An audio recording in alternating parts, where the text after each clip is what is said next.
堵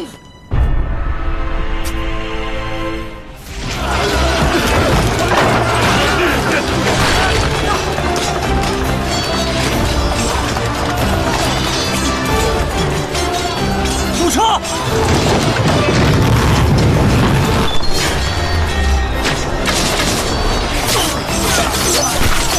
大放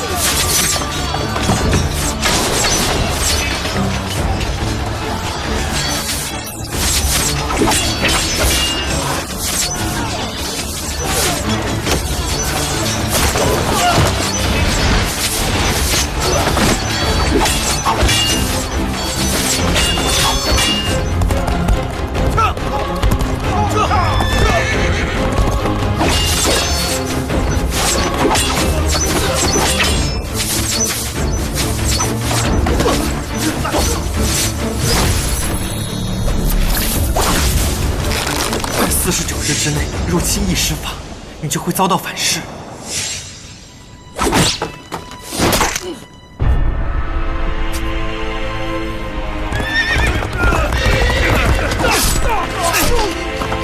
保护将军撤退！将军快走！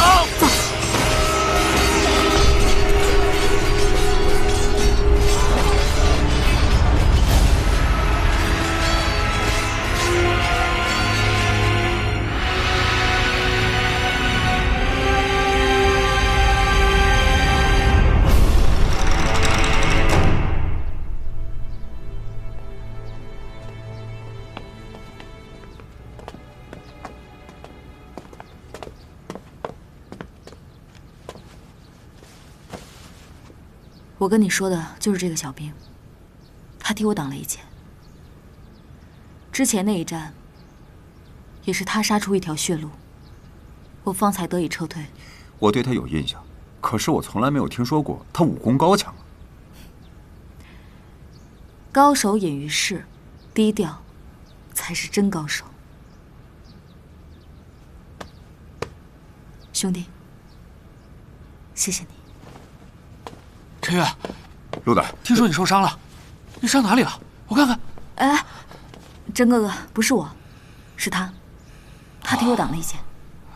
辛苦他了，他护主有功，该赏。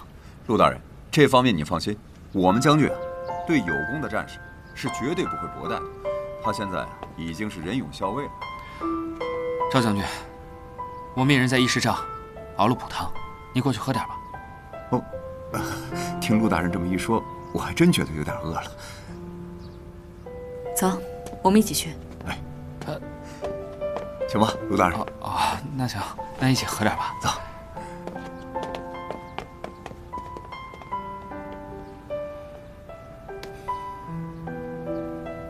哼，真哥哥叫的还挺亲热。